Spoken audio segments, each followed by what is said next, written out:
Hi guys, வணக்கம். Welcome to MrsSamalayarai. நாம் இன்றைக்கி பார்க்க போகிற ரெசிபி என்னென்னா, இந்த சம்மருக்கு ஏற்ற மாதிரியான 2 வகையான கேரட் ஜூஸ் தான் பார்க்க போகிறோம்.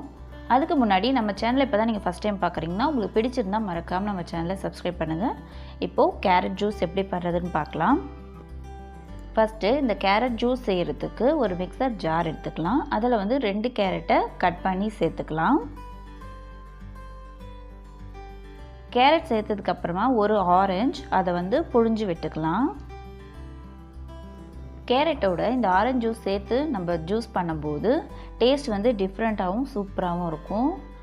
ஆரஞ்சு ஜூஸ் சேர்த்ததுக்கப்புறமா ஒரு சின்ன துண்டு இஞ்சி, நான் எடுத்திருக்க ஆரஞ்சு பழம் நல்ல ஸ்வீட்டாக இருக்கும், அதனால் ஒரு அரை எலுமிச்சை பழத்தை மட்டும் நான் பிழிஞ்சு விட்டுக்கிறேன். இதுவே நீங்கள் புளிப்பான ஆரஞ்சு பழம் எடுத்திங்கன்னா லெமனை ஸ்கிப் பண்ணிக்கோங்க. லெமன் சேர்த்ததுக்கப்புறமா 2 டேபிள் ஸ்பூன் தேன் சேர்த்துக்கலாம். உங்கள்கிட்ட தேன் இல்லைன்னா நீங்கள் 2 டேபிள் ஸ்பூன் சர்க்கரை கூட சேர்த்துக்கலாம். எல்லாத்தையும் சேர்த்ததுக்கப்புறமா கூடவே 1 கப் தண்ணி சேர்த்து இதை நைஸாக அரைச்சிட்டு வந்துடலாம். பாருங்கள், நல்லாவே அரைச்சாச்சு. இப்போ இதை நம்ம வடிகட்டிக்கலாம்.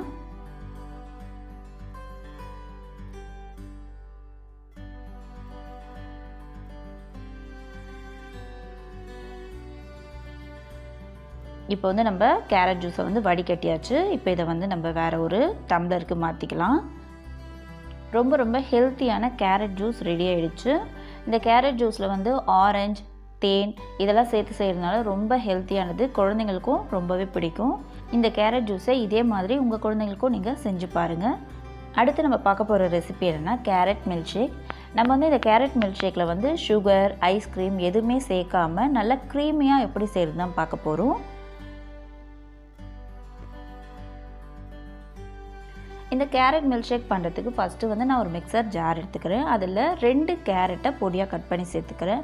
நமக்கு துருவி எடுக்கிறதுக்கு கொஞ்சம் டைம் எடுக்கும், அதனால் நான் தண்ணி எதுவும் சேர்க்காமல் துருவின மாதிரியே அரைச்சி எடுத்துகிட்டு வந்துடுறேன். பாருங்கள், நல்லாவே துருவி எடுத்த மாதிரி பொடியாக இருக்குது. இப்போ இதிலே மற்ற பொருளெல்லாம் நம்ம சேர்த்துக்கலாம். 6 பேரிச்சம்பழம் பொடியாக கட் பண்ணி சேர்த்துக்கோங்க.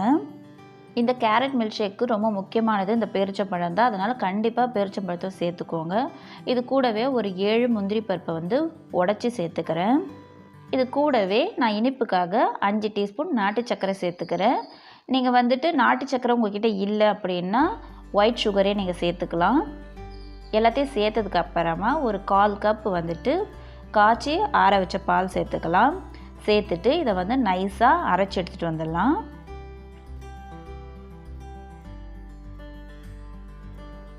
அரைச்சாச்சு. இப்போ ஓப்பன் பண்ணி பார்க்கலாம். பாருங்கள், நல்லா நைஸாகவே அரைப்பட்டுருச்சு.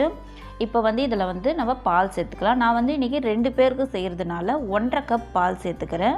காய்ச்சி ஆற வச்சு ஃப்ரிட்ஜில் வச்சு சில்லுன்னு எடுத்து வச்சுருக்கேன் அந்த பாலை, அதை தான் இப்போ சேர்த்துக்கிறேன். சேர்த்துட்டு மறுபடியும் இதை ஒரு வாட்டி அரைச்சி எடுத்துகிட்டு வந்துடலாம். அப்போ தான் எல்லாத்துக்கூட இந்த பால் மிக்ஸ் ஆகும். பாருங்கள், நல்லா க்ரீமியாக நமக்கு மில்க் ஷேக் ரெடி ஆகிடுச்சு. இப்போ இதை நான் டம்ளருக்கு மாற்றிக்கிறேன். இது கூட நம்ம ஐஸ்கிரீம்லாம் சேர்க்கல, ஆனாலும் பார்த்திங்களா எவ்வளோ திக்காக நல்லா க்ரீமியாக நமக்கு கேரட் மில்க் ஷேக் ரெடி ஆகிடுச்சு. கொஞ்சமாக பொடியாக கட் பண்ண நட்ஸ் சேர்த்துக்கலாம். இது ஆப்ஷனல் தாங்க, வேணான்னா ஸ்கிப் பண்ணிக்கலாம்.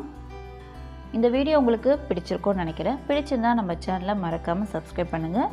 கூடவே லைக் பண்ணுங்கள், ஷேர் பண்ணுங்கள், கமெண்ட் பண்ணுங்கள். தேங்க்ஸ் ஃபார் வாட்சிங்.